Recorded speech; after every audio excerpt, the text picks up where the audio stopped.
आपदामपहर्तारं दातारं सर्वसंपदां गुणाभिरामं श्रीरामं भूयो भूयो नमाम्यहम्।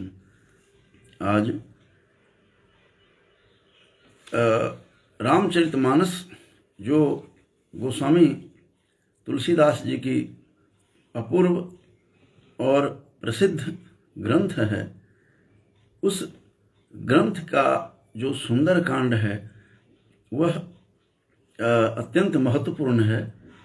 यद्यपि एक एक तुलसी के पद्य संसार सागर से पार कराने के लिए अपने आप में पर्याप्त है और एक से एक रामायण के पात्र हैं जो सुंदर मार्ग प्रदर्शन करने के लिए सक्षम है। उसी क्रम में आज सुंदर कांड का जो गोस्वामी तुलसी कृत जो मानस है रामचरितमानस, उसका अत्यंत महत्वपूर्ण जो पात्र विभीषण हैं, जो राक्षस योनि में रह करके भी वे विष्णु भक्त रहे हैं, राम के भक्त थे और उन्होंने बहुत प्रयास किया अपने अग्रज को सन्मार्ग पर लाने के लिए, सदाचरण का पाठ पढ़ाने के लिए बहुत सारा प्रयास किया। लेकिन जब नाश मनुज पर छाता है पहले विवेक मर जाता है, जो बात दिनकर ने कही है वह यथार्थ है। तो उन्होंने बहुत समझाने का प्रयास किया विभीषण ने कि हे अग्रज, यह मार्ग जो है यह ठीक नहीं है, नायं पंथाः विद्यते अयनाय।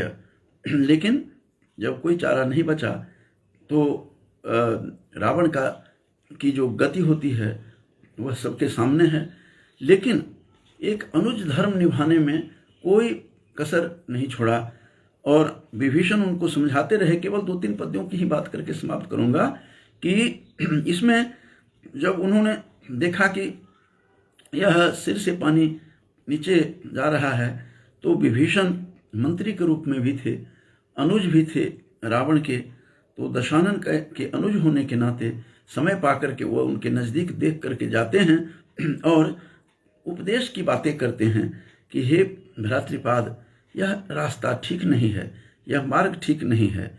और कहते हैं कि पुनि सिर नाई बैठ निज आसन, बोला वचन पाई अनुशासन। जब उनकी आज्ञा पाली तो सिर नवा करके आसन पर बैठ जाते हैं और आज्ञा पा करके कुछ कहते हैं हे कृपालु, जब आपने मुझे बात पूछी ही है तो हे तात, मैं अपनी बुद्धि के अनुसार आपके हित की बात करता हूँ। उन्होंने जब कोई बात उन्होंने पूछी तो अनुशासन पाकर, आज्ञा पाकर उन्होंने कहा कि जो कृपालु पूछे ही मोहि बाता, मति अनुरूप कहूँ हित ताता। जो आपके हितकारी वचन है वही मैं कहता हूँ। तब विभीषण उनको कहते हैं कि जो आपन चाहें कल्याणा, हे अग्रज, यदि आप अपना कल्याण चाहते हैं तो सुजसु सुमति शुभ गति सुख नाना। यदि आप अपना कल्याण चाहते हैं, सुंदर यश, सुबुद्धि, शुभ गति और नाना प्रकार के सुख चाहते हैं आप, तो वह हे स्वामी कहते हैं कि सो पर नारी लीलार गोसाई, तजऊ चौथ के चंद की नाई। उन्होंने बहुत बड़ी बात विभीषण ने अपने अग्रज से कहा कि जगत जननी जानकी का आप परित्याग कर दें, पर नारी हैं, सो पर नारी लीलार गोसाई। वह जो पर नारी हैं उनको आप उसी प्रकार त्याग दें जैसे चौथ के चंद्रमा को लोग देखते नहीं हैं, सहजता से त्याग देते हैं। अर्थात जैसे लोग चौथ के चंद्रमा को नहीं देखते, उसी प्रकार आप पर नारी को की तरफ पर नारी समझ करके इसका परित्याग करें जानकी का। इसी में आपका कल्याण छिपा है, वह पर नारी है। और इस प्रकार की दृष्टि ठीक नहीं है। आप चूंकि राजा हैं, बहुत कुछ समझाया उन्होंने और कहा भी जाता है कि जो परद्रव्येषु लोष्ठवत कहते हैं, दूसरों के द्रव्य को, दूसरे की नारी को, सबको जो है तुच्छ समझना चाहिए और उसे परित्याग कर देना चाहिए।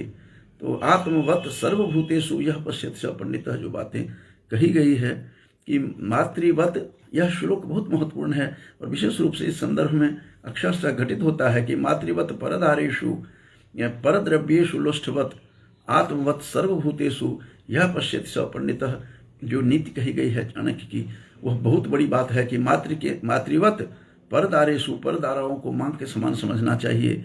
वही भाव यहाँ समझाने का प्रयास, उसी बात को समझाने का प्रयास विभीषण रावण को कह रहे हैं कि कहते हैं कि सो परनारी लीलार गोसाई तजऊ चौथ के चंद की नाई, जैसे चौथ के चंद्रमा को लोग देखते तक नहीं हैं, उसी प्रकार आप इनका परित्याग करें। पर नारी हैं, पर नारी जो है मातृवत होती है, इनका परित्याग कर देना चाहिए। रावण को समझाने का भरसक प्रयास किया गया है और कहते हैं 14 भुवन एक पति होई, भूत प्रेत तिष्ठई नहीं कोई। वैसे भी वे 14 भुवनों के वो पति के रूप में माने जाते हैं। इस बात को गीतावली में भी गोस्वामी तुलसीदास ने गीतावली का जो उत्तर कांड है उसमें भी इस प्रकार के कांड दिखाई देते हैं। तो राम राज्य के प्रसंग में उन्होंने कहा है कि मुदित 14 भुवन सब सुख सुखी सब काल।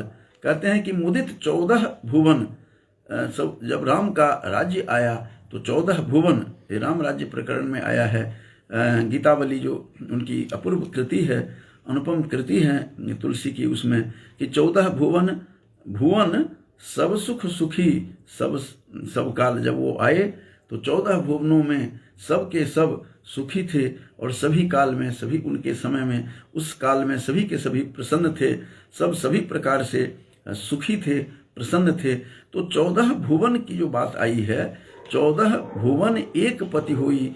हे विभीषण कहते हैं कि हे दशानन, हे राजन, 14 भुवन की एक पति होते हैं, फिर भी भूत द्रोह तिष्ठई नहीं सोई। यदि 14 भुवनों का एक स्वामी हो, फिर भी वह भी यदि सभी जीव के प्रति, सभी भूत के प्रति, सभी प्राणियों के प्रति वैर रखेगा, द्रोह रखता है, तो वह टिक नहीं सकता। तिष्ठई नहीं कोई, वह तिष्ठई नहीं कोई, माने कोई टिक नहीं सकता। चाहे 14 भुवनों का पति क्यों न हो, लेकिन सभी भूतों के प्रति, सभी जीवों के प्रति जो समदृष्टि नहीं रखता, जो समभाव नहीं रखता, तो 14 भुवन के पति स्वामी होने के बाद भी वह टिक नहीं सकता इस संसार में। और आप इसीलिए उनका परित्याग करें। परनारी का गुण सागर नागर नर जोऊ, अलप लोभ भल कहई न को। और साथ साथ जो मनुष्य गुणों के जो गुणों का समुद्र और चतुर हो, उसे चाहे थोड़ा भी लोभ क्यों न हो तो भी कोई भला नहीं करता। और थोड़ा भी लोभ होता है तो उसका भला नहीं होता है। कहते हैं अलप लोभ भल कहई न को, चाहे अल्प ही लोभ क्यों न हो। लोभ जो है पापस्य कारणम, लोभः पापस्य कारणम, लोभ तो पाप का कारण होता है। इसीलिए हे अग्रज, हे दशानन, विभीषण बार बार समझाते रहे। सुंदरकांड में, तुलसीकृत रामायण में बहुत सुंदर पंक्तियां हैं, इसीलिए कुछ पंक्तियों को प्रस्तुत करने का प्रयास कर रहा हूं। और दोहा में जो 38 दोहा है सुंदरकांड का, कुल इसमें 60 हैं। 38वें दोहे में उन्होंने क्या कहा है कि काम क्रोध मद लोभ सव, नाथ नरक के पंथ सब परिहरि, रघुबीरहि भजहि जेहि संत। कहते हैं हे अग्रज, आप काम क्रोध मद लोभ सब जो हैं ये नाथ, हे नाथ, नरक के पंथ हैं। काम क्रोध मद और लोभ, ये जो चारों जो हैं क्या हैं, ये सब के सब नरक का मार्ग है। नरक की तरफ ले जाने वाले ये सब तत्व हैं। काम है, क्रोध है, मद है और लोभ, ये सब के सब नरक के मार्ग हैं। ये नरक के मार्ग का ये द्योतक हैं ये सब। तो और सब परिहरि रघुवीरहि, इसका सब कुछ परित्याग करके, सब कुछ छोड़ करके इन सबको काम, क्रोध, मद और लोभ, इन सब का परित्याग करके श्री राम और कहते हैं सब परिहरी रघुवीर ही, वो जो रघुवीर हैं, रघुकुलनाथ हैं, जो जानकी नाथ हैं, जो अयोध्या नाथ हैं, जो राम हैं, जो त्रिकाल दर्शी हैं, जो त्रिलोकपति हैं, जो साक्षात विष्णु के अवतार हैं, ऐसे राम का ऐसे रघुवीर को भजन करें। और भजन ही जही संत, जिसे समस्त संसार के संत महात्मा भी जिनका भजन करते हैं उनका आप भजन करें। और काम, क्रोध, लोभ और मद, ये जो चतुर्विध जो शत्रु हैं, इनको हे नाथ, ये नरक के पंथ हैं, ये नरक गमन करने का ये एक मार्ग है, इसका परित्याग करें। और सब परिहरी, परिहरी माने सबको त्याग दीजिए, रघुवीर ही, और रघुवीर ही भजहूँ, रघुवीर का केवल भजन करें। जो रघुवीर कैसे हैं? भजन ही जही संत, जिसे समस्त संसार के संत जिनका भजन करते हैं। तात राम नहीं नर भूपाला, और समझा रहे हैं सीधे शब्दों में, जबकि त्रिकालदर्शी थे, सब कुछ जानते थे, वो चाहते थे कि अब मेरा उन्हीं के साथ हाथ अंत हो, चूँकि उनके शाप जो, उनको सनकादिक का शाप जो था कि 3 योनियों में ये राक्षस योनि में जाओगे, तो ये चाहते भी थे, लेकिन ज्ञानी होकर के भी सन्मार्ग पर नहीं चलने के कारण उनको यह दुर्दशा हुई। सब कुछ होते हुए भी वे कुछ भी नहीं कर पाए। कहते हैं तात राम नहीं नर भूपाला, समझा रहे हैं हे तात, हे अग्रज, ये हे तात राम नहीं, वह तात राम नहीं नर, वह नर नहीं है, वह भूपाला, वह भूपाल हैं और समस्त भूपति हैं, इस समस्त लोकों के स्वामी हैं, भुवनेश्वर हैं, वह भुवन के ईश्वर हैं। और कालों कर काला, वो कालों के भी काल हैं। कहते हैं वह अंतकस्य अंत को हम जैसे कहा जाता है, और अंतकस्य अंतकः रामः, अंत को भी अंतक जो है मृत्यु काल, उसके भी अंतक हैं, अंत करने वाले यही हैं। और ब्रह्म अनामय अज भगवंता, वो राम क्या है? ब्रह्ममय है, ब्रह्म रूप है, अनामय है और विकार रहित है, और क्या है? अज हैं, अजन्मा है, और भगवंता भगवान हैं, व्यापक हैं, सर्वत्र व्याप्त हैं, और अजित हैं, उसे कोई जीत नहीं सकता, और अनादि हैं, जिसका आदि जिसका नहीं है, अनादि हैं और अनंत हैं। ऐसे उस अजन्मा, व्यापक, अजेय, अनादि और अनंत जो ब्रह्म रूप है, उस ब्रह्म रूप राम को आप साधारण मत समझिए। ये विभीषण अपने भाई के कल्याण के लिए ये बार बार कहते हैं, लेकिन आगे एक और बात भी उन्होंने समझाई कि उनका अवतरण इस भू पर जो क्यों आए हैं, ये भी बता रहे हैं। गो गाय का, द्विज माने ब्राह्मणों का, धेनु माने गाय, फिर कहते हैं गो द्विज और धेनु गाय, देव हितकारी, देवता के हितकारी हैं, कृपा सिंधु हैं, कृपा के वे सागर हैं, मानुष तनुधारी, और मनुष्य का तनु धारण करके, शरीर धारण करके, जन रंजन भंजन खल भ्राता, वेद धर्म रक्षक सुन भ्राता। कहते हैं ये क्या कह रहे हैं कि वो कृपा के समुद्र हैं, कृपा के सिंधु हैं, सागर हैं। भगवान ने पृथ्वी पर ब्राह्मण, गौ और देवताओं का हित करने के लिए ही मनुष्य शरीर धारण किया है। उन्होंने इस एक गौ का अर्थ है पृथ्वी और धेनु का अर्थ है गाय।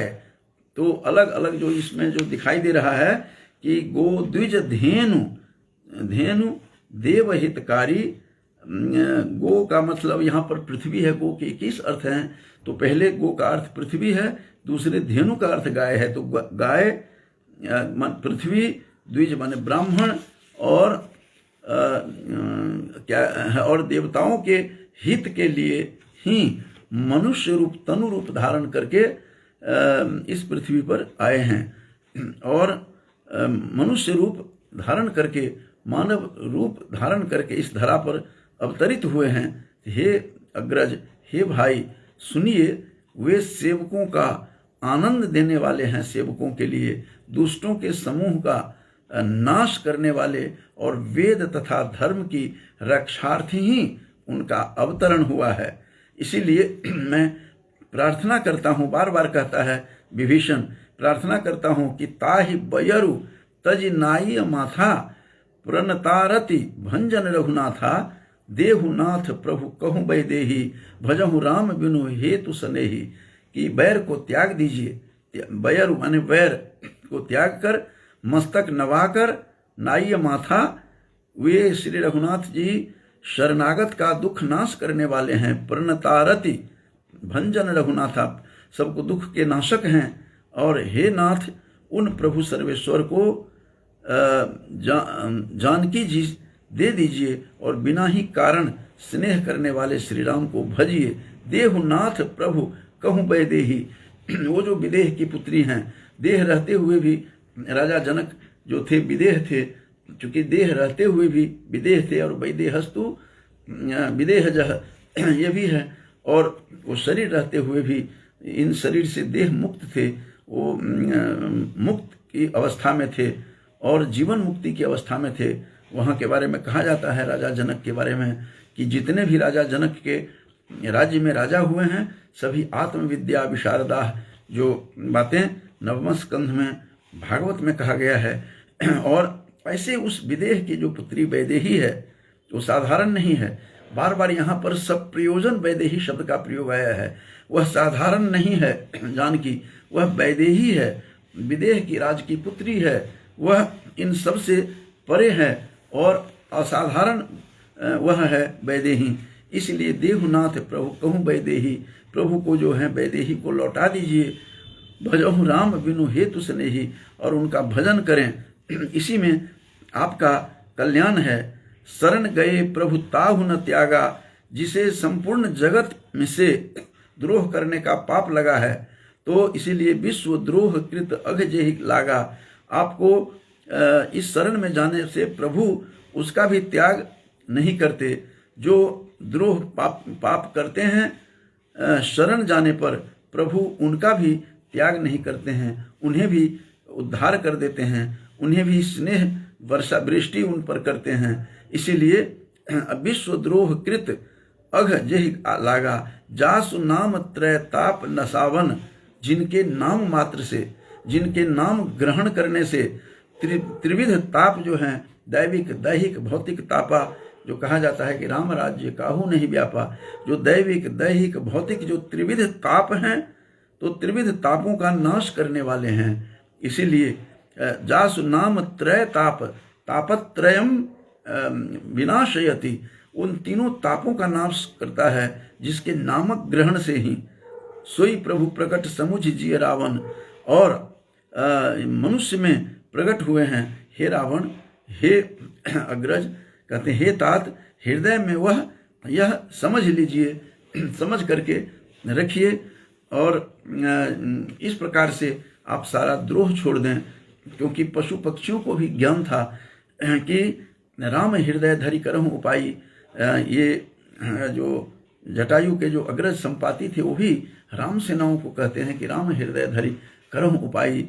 राम को रामम हृदय स्थित्वा स्थापयित्वा भजनम कुरु, बार बार कहा जाता है राम को हृदय में रख करके भजन करें। इस प्रकार से रावण को बहुत सारे वचनों से उद्धार करने के लिए, उनको मुक्ति दिलाने के लिए, राम से द्रोह त्यागने के लिए विभीषण ने बहुत सारी बातें समझाई। लेकिन उनके जब नाश मनुज पर छाता है, पहले विवेक मर जाता है। और जहाँ सुमति तहाँ संपत्ति नाना, जहाँ सुमति होती है वहाँ नाना प्रकार की संपदा संग हो जाती हैं। और जहाँ कुमति तहाँ विपत्ति निदाना, जहाँ पर सुमति कुमति होती हैं वहाँ पर विपत्तियाँ भी प्रस्फुटित होने लगती हैं। अनेक प्रकार की विपत्तियाँ बिल्कुल वहाँ पर आ जाती हैं, प्रकट हो जाती हैं। इसीलिए हे नाथ, हे तात, हे अग्रज, आप उनके शरण में चले जाइए। वे शरणागत हैं, त्रिकाल, ये त्रिलोक, तीनों लोकों के स्वामी हैं। वे 14 भुवन के पति होने के बावजूद भी यदि कोई गलत काम करता है तो उसका उद्धार नहीं होता। ऐसे इसीलिए आप 14 भुवन का, जैसा कि पहले बताया, 14 भुवन एक पति होई और भूत प्रेम तिष्ठई नहीं कोई। यदि भूतों के प्रति यदि वह स्नेह भाव नहीं रखता है तो उसका कल्याण निश्चित रूप से नहीं होता। ये बात बहुत तरह से विभीषण ने अपने अग्रज को समझाने का प्रयास किया है कि जो भूत द्रोह तिष्ठई नहीं कोई, किसी भी भूतों से द्रोह यदि वह कर लेता है, भूतों से प्राणियों से द्रोह करता है तो वह टिक नहीं सकता इस संसार में। इस बात को बार बार समझाते हुए विभीषण ने खूब समझाया, लेकिन उनको कोई फर्क नहीं पड़ा। और फिर अंत में राम उनका के द्रोह करने का हालांकि परिणाम तो तब भी हुआ कि उनको इस शरीर से मुक्ति मिलती है। तो इस प्रकार से आज मैंने रामचरितमानस का जो सुंदर कांड में जो एक अनुज धर्म निभाने का विभीषण ने जो कार्य किया था, जो अपने अग्रज को सन्मार्ग पर ले जाने के लिए, सन्मार्ग दिखाने के लिए, चूँकि आचार व्यवहार ठीक करने के लिए, आचारः परमो धर्मः जो स्मृति ग्रंथ डिंडिम घोष करती है, और आचारात् विच्युतो विप्रः न वेद फलमश्नुते, जो बातें मनु ने मनुस्मृति में कहा है, उस बात को स्मरण करवाते हैं, सारी बात समझाते हैं, राम का स्वरूप बताते हैं कि राम साधारण नहीं है, यह नर रूप में यह कोई सुर है, देव हैं। इस बात को समझाया उन्होंने कि मानुष रूप धारण करके यह आए हैं इस कल्याण करने के लिए, पृथ्वी का कल्याण के लिए। गाय और धेनु, विप्र धेनु सुर संत हित लिन्ह मनुज अवतार। उन्होंने तुलसी बार बार एक बात को स्पष्ट करने के लिए कई जगह उन्होंने यही बात स्पष्ट की है कि उन्होंने सबका कल्याण के लिए ही राम का अवतरण हुआ है। हे अग्रज, आप वैर को त्याग दीजिए, और जो द्रोही होते हैं, जो पाप कर्म करते हैं, उनका भी वे उद्धार कर देते हैं। लेकिन उन्होंने कोई बात नहीं समझी और उन्होंने अपना अनुज धर्म निभाया, और लेकिन अग्रज उनकी बात को समझ नहीं सके। रावण दशानन वो लोभ मोह मद में जो पड़ा रहता है, उसका कल्याण कथमपि नहीं होता है। काम क्रोध मद लोभ सब नाथ नरक के पंथ, बहुत प्रकार से समझाया लेकिन नहीं माना। इन्हीं शब्दों के साथ अपनी वाणी को विराम देता हूँ। जयतु भारतम, जयतु सुरभारती, जयतु रामः। धन्यवाद।